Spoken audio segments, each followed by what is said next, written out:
Well, he's fixated on climate change as imperiling the planet. And along the way, a couple of weeks ago, he said, however, we have contained ISIS. But his own top military advisor says, not so, Mr. Prez.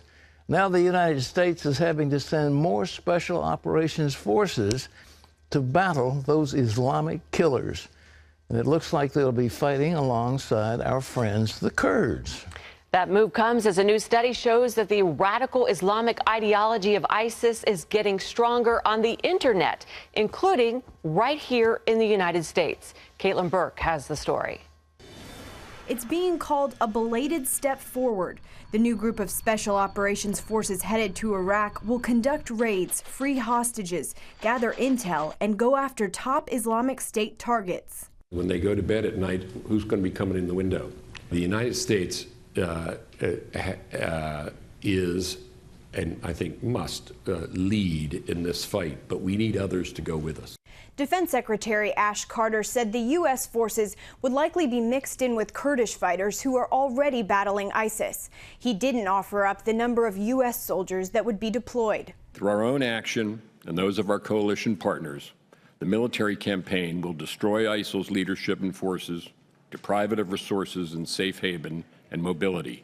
All the while, we seek to identify and then enable motivated local forces on the ground to expel ISIL from its territory, hold and govern it, and ensure that victory sticks.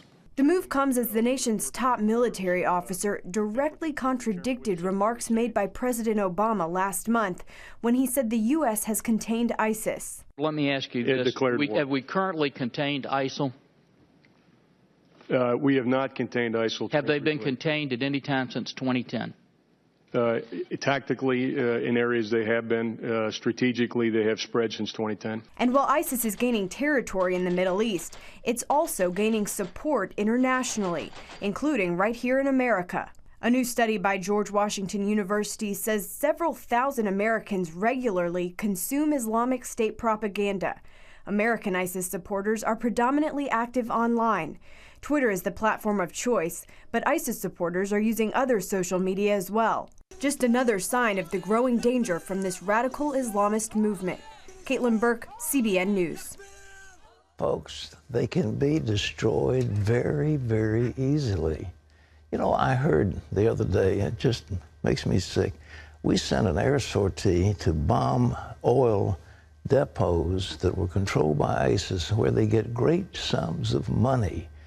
But when we got close to them, somebody in the White House said, do you realize that'll hurt the environment if we blow up those oil tanks? So the mission was scrubbed and the jets were brought back to their base because we don't want to hurt the environment, and we don't want to offend any civilians in the area, and we don't want to make anybody in the Arab world mad at us, and we don't want to call it like it is because that might upset somebody. And the political correct people in the colleges will be upset if we say we're at war. And so we play these silly games. In the meantime, our enemies are gaining. But the polls across this nation have shown that Americans don't approve the president's handling of ISIS. And polls in another country show the people there don't believe the president has their best interests at heart. George Thomas has that story. Thanks, Pat. The Iran nuclear deal earlier this year was just another example to Israelis that President Obama has not been supportive of the Jewish state. In fact, more than half believe he has been the worst president for Israel in decades. Chris Mitchell brings us that story from Jerusalem. It's no secret the relationship between President Obama and Prime Minister Netanyahu has been one of the most strained in the history of U.S. Israel relations. Former Israeli Ambassador Michael Oren says the Iranian nuclear deal adds a new layer of frost to an already cold relationship. The issue will be how can the United States help Israel grapple with the greatly enhanced dangers that have been created by the deal. Oren points to Israel's northern border to cite a major example of that enhanced danger. Hezbollah terrorists in Lebanon receive $1 billion from Iran each year. With the $1 billion a year, Hezbollah has purchased 150,000 rockets, all pointed at us.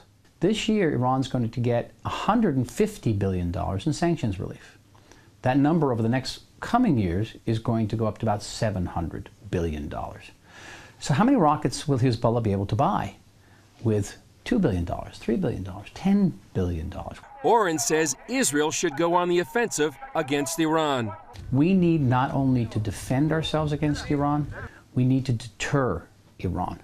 In part because of the Iranian nuclear deal, Israeli opinions of President Obama are at historic lows. More than 60% consider him the worst U.S. president for Israel in the past 30 years. And nearly 80% believe the Iranian nuclear deal puts Israel in danger. We found those views reflected on the streets of Jerusalem. He's abating, with the other countries, Iran and Iraq, and treating them like allies rather than Israel. I think that people feel very insecure because of Obama. I don't think it seems like he's very ignorant as to the position he takes on with respect to Iran. I think he's the most anti-Israel president since Jimmy Carter. I'm very happy that his term is ending, and I'm hoping that the next president will be pro-Israel. Oren came to Washington as ambassador, then watched an international friendship turn sour, and wrote about his experiences in the book Ally. He still believes, regardless of the strain, that U.S. Israel relations are crucial to the stability of the region and the world. We are the barometer, we're the litmus. And if America's other allies in the world look at America's relations with Israel and see a strain there, they will have a moment of sort of questioning America's commitments to its allies worldwide. Chris Mitchell, CBN News, Jerusalem. Thanks, Chris. Here at home, scientists are taking on a major new debate. Should the human genetic code be edited? A new technology tool makes it easy to precisely edit genes inside living cells like computer software. Scientists are developing treatments for diseases like muscular dystrophy, sickle cell disease, cancer, and HIV. But the question is, what could be the impact if those treatments are eventually used on human genes? Those genetic changes could spread down to future generations with unknown consequences.